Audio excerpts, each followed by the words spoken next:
स्नान बेदी रे श्रीजू स्नान मंडपरे हाथी बेसरे दर्शन देउछंती श्रीजू ए दुर्लभ दर्शन देखिबा श्रीक्षेत्र में लक्षाधिक श्रद्धालुंकर भिड़ जमी निर्धारित समय सबु नीतिकांति सरिबा परे पहंडी रे तीन ठाकुर रत्नवेदी स्नान वेदी को आसीथिले। भोर 5टारू श्रीजू मानकर पहंडी आरंभ होइतिला। धाड़ी पहंडी रे स्नान मंडप को विजय करथिले चतुर्थामूर्ति। यहाँ पर श्रीजूंकर स्नान पाई होइतिला प्रस्तुति। श्रीमंदिर परिसर थिबा सुना कूअरू 108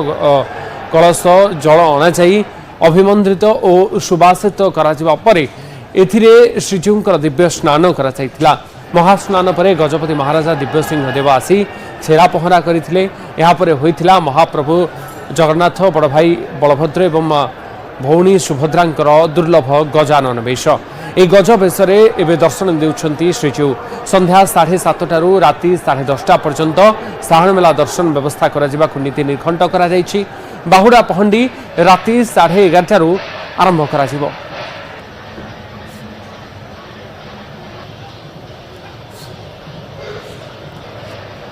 हमर पूरी प्रतिनिधि अक्षय मिश्र आम सहित फोन लाइन जोड़ी। अक्षय, आज संपूर्ण भाव में जो नीति निर्घंट करा जायतिला बोधुए सही अनुसार ही महाप्रभु श्रीजूंकर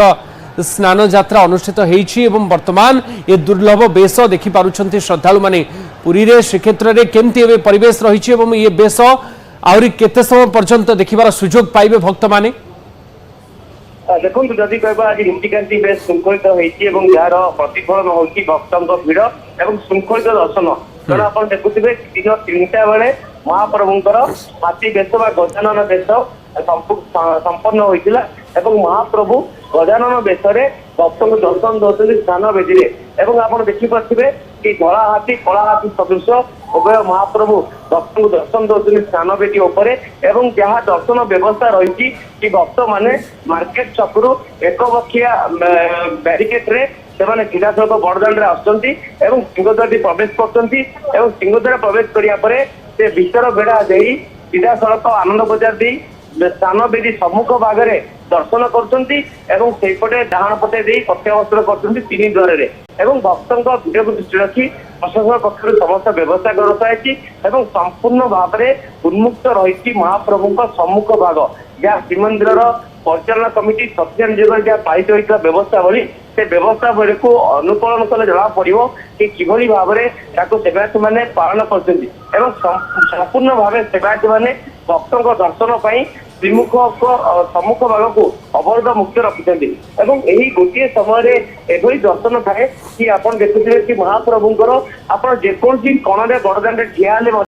जदि महाप्रभु को आपंकर आखिर आखि मिलन हुए आप देखिए कि महाप्रभु आपन को चाह रही तेणु जो ठिया भक्त दर्शन करते श्रीमंदिर भितर जी भिड़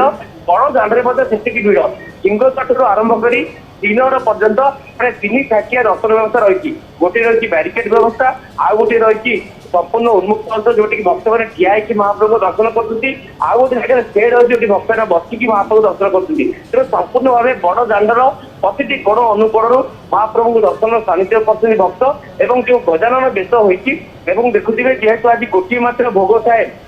महाप्रभुंर से भोगटी महाप्रभुंर किसी समय अनुष्ठित हम अर्थात महाप्रभुंर चतुर्पार्श्व स्नानवेदी सम्मुख भागे स्नानवेदी पक्ष पाखे यही बेश हम एवं यही विश्वास रही जेहेतु महाप्रभु गजानन बेश होती संपूर्ण भाव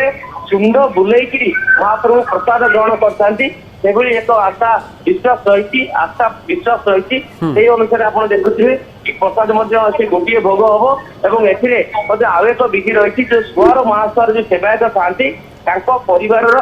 जो सेवायत जी आज सेवा पूजा नियोजित हे से प्रथम कर आज चेक बोई था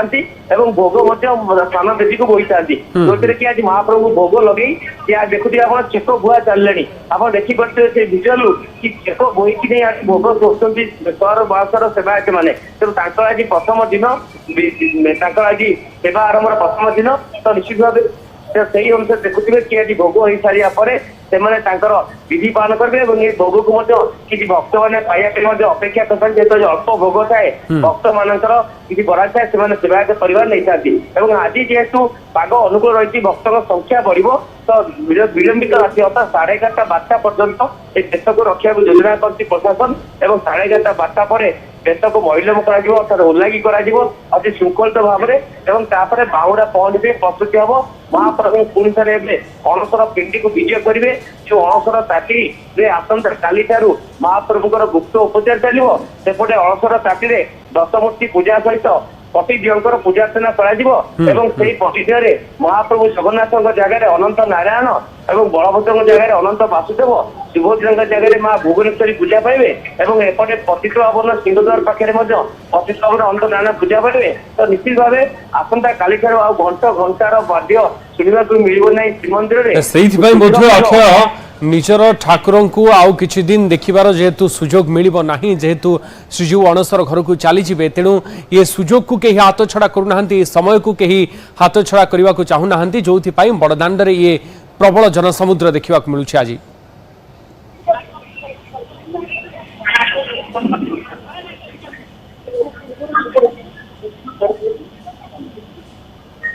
ଅକ୍ଷୟ, महाप्रभुंकर ये गजानन वेश आपण मैंने देखिपुंट श्रद्धालु मान ये वेश दर्शन सुजोग बर्तमान रही शाण मेला दर्शन रही राति पर्यंत यह रगारटा पर महाप्रभुंकर बाहुड़ा हम बा पहंडी हेब पुणी थे अणसर घर को विजय करेंगे। किंतु आज स्नान पूर्णिमा बा स्नान यात्रा महाप्रभुंकर ये पवित्र स्नान यात्रा जो नीति निर्घंट करा श्रृंखलित भाव में स्नान यात्रा संपादित होइछि संपन्न होइछि। एबे स्नान वेदी रे गजानन वेशरे श्रद्धालु माने दर्शन करुछंती महाप्रभुंकर श्रीजू गजानन वेशरे दर्शन देउछंती। वर्तमान ये पुरी अलौकिक दृश्य अपूर्व दृश्य आपण माने देखि पारुछंती। अक्षय आपण माने भक्त मैंने ये सुजोग को हाथ छड़ा करने को चाहूना मुझे कथा कहती कि जेहेतु अणसर घर को चलीजे ठाकुर तेणु ये सुजोग बा ये समय को कहीं हाथ छड़ा करना तेणु बड़दाण्ड ये जनसमुद्र देखा मिलूँ आज निश्चित भाव आप देखुए कि आज जो व्यवस्था रही कारण जेहेतु संध्या समय एवं हाथी वेश उज्जवल भाव भक्त मैंने दर्शन करते तेणु वेश भक्त मैंने आप देखुए कि रास्ता आसला बेल ठार अर्थात मार्केट छक प्रवेश कले जो मर्चिकोट छक होते जो स्नान विधि दृश्यमान हम जेहेतु परिक्रमा प्रकल्प होती सब गुड़िक उन्मुक्त होती भक्त मैंने मार्केट मर्चिकोट छक ठार जो स्नान वेदी की नजर पकेबे से हाथी वेश दृश्य दर्शन मिल से रास्तार आसु आसु से देश को देखी पारे तेणु भक्त मैंने आग आखि पुरे महाप्रभु दर्शन करापर मंदिर भितर प्रवेश कले आउ देश को देखी था अन्य भक्त जो वयस्क भक्त जगन्नाथ को यही दूर हाथ टेकी महाप्रभु आशीर्वाद कामना करते जो विश्वास रही कि महाराष्ट्र जी भक्त गणेश्वर भट्ट जी रही से जितेबले महाप्रभु को आसी एठी प्रार्थना करते से गणेश रूप में अर्थात गजानन वेश दर्शन देव प्रतिश्रुति देते लोकाचार कथा को लेकिन आज ये गजानन वेश राघव दास मठ एवं गोपाल मठ पाखु ये वेश कर भक्तों संख्या दृष्टि रखी प्राय 70-68 प्लाटून फोर्स मुतयन कराई भक्त मान निश्चित। अक्षय मुझे कथा कहती कि श्रृंखलित नीतिकांति एवं सुरक्षित दर्शन को आज खूब गुरुत्व दि जाइथिला एवं पवित्र स्नान यात्रा रे बोधुए श्रृंखलित नीतिकांति और सुरक्षित दर्शन ठीक भाव में ए पर्यंत हो सारी एवं भक्त माने श्रृंखलित भाव में सुरक्षित भाव में दर्शन कर पारुछंती श्रीजीउंकर। निश्चित भाव आप देखो कि जो भाव में भक्त आज आम देखिए कौन सी भक्त असंतोष ना सब भक्त खुशी अच्छा गोटे पटे देखिए पाग अनुकूल अच्छी सकाल 8 दर्शन आरंभ होती सबसार दर्शन भक्त मैंने महाप्रभुंर जितेबले मंगल आरती बैलम पर अवकाश देखी दर्शन आरंभ करते स्नान वेदी स्नान देखिले एवं हाथी वेश देखुंत राति तमाम गजानन वेश देखिए और ये वेश को नहीं जदि कहवा प्रशासन पक्षर कहती भक्त मान कि भाव में ट्राफिक व्यवस्था कर भक्त मान पार्किंग भक्त मैंने आसिले माने भुवनेश्वर आसतु कोणार्क पटू आसतु ब्रह्मगिरी आसतु जगन्नाथ बल्लभ में पार्किंग कले